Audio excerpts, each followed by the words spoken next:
की कहानी ने अब जबरदस्त मोड़ ले लिया है। रोली ने रूही और जूही को घर से बाहर करने के लिए एक चाल चली, लेकिन रूही ने हिम्मत दिखाते हुए दादी और रोली की काली सच्चाई सबके सामने ला दी। इस बीच नहार की हालत में भी सुधार आने लगा। अब रोली की नई साजिश शुरू होती है।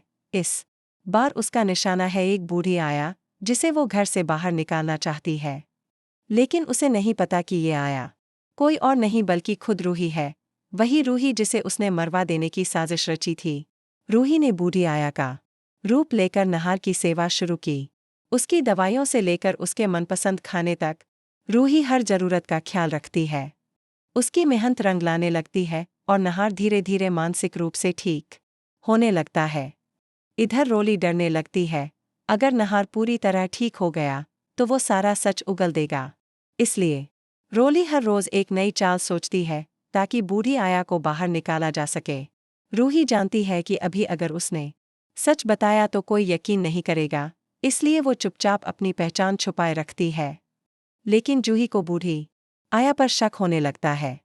वह उसके हाव भाव, आंखों की भाषा को देखकर सोचती है कि ये कोई अपना ही है।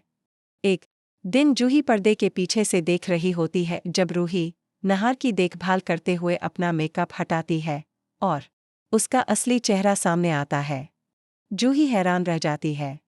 वो दौड़ती हुई आती है और रूही को गले लगाकर फूट फूट कर रो पड़ती है, तू जिंदा है रूही, तू कहाँ चली गई थी। रूही भी खुद को रोक नहीं पाती और जूही को सारी सच्चाई बता देती है, कैसे रोली ने ब्रेक फेल कर एक्सीडेंट करवाया, कैसे कुछ लोगों ने उसकी जान बचाई और कैसे उसने बूढ़ी आया बनकर घर लौटने का फैसला किया।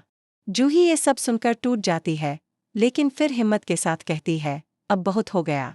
अब हमें मिलकर दादी, रोली और सोनी को उनकी असली जगह दिखानी होगी। तीनों, रूही, जूही और समर, एक टीम बनाते हैं और सबूत इकट्ठे करने लगते हैं। जूही वीडियो रिकॉर्ड करती है, रूही चैट्स और डॉक्यूमेंट्स जुटाती है और समर सबूतों की फाइल तैयार करता है। जब सबूत पूरे हो जाते हैं तो वे पुलिस को बुलाते हैं। पुलिस के आते ही दादी और रोली घबरा जाती हैं, लेकिन रूही और जूही सामने आकर सारी सच्चाई और सबूत पेश करती हैं। वीडियो, ऑडियो, कॉल रिकॉर्डिंग और ज़रूरी दस्तावेज। रूही आरोप लगाती है, रोली ने मेरी और नहार जी की जान लेने की कोशिश की थी। रोली गिड़गिड़ाकर माफ़ी मांगती है, लेकिन रूही सख्ती से कहती है, जिसने मेरा घर उजाड़ा वह माफ़ी के लायक नहीं। पुलिस रोली को गिरफ्तार कर ले जाती है। नहार की हालत अब तेजी से सुधरती है।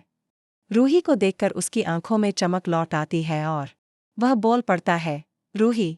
फिर वो पूरी तरह ठीक होकर उठ खड़ा होता है और गुस्से में दादी और सोनी को घर से निकाल देता है।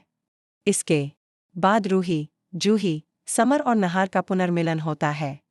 लेकिन कहानी यहीं खत्म नहीं होती, क्योंकि अब भी एक अधूरापन बाकी है। रूही का बेटा रूहान अब तक नहीं मिला।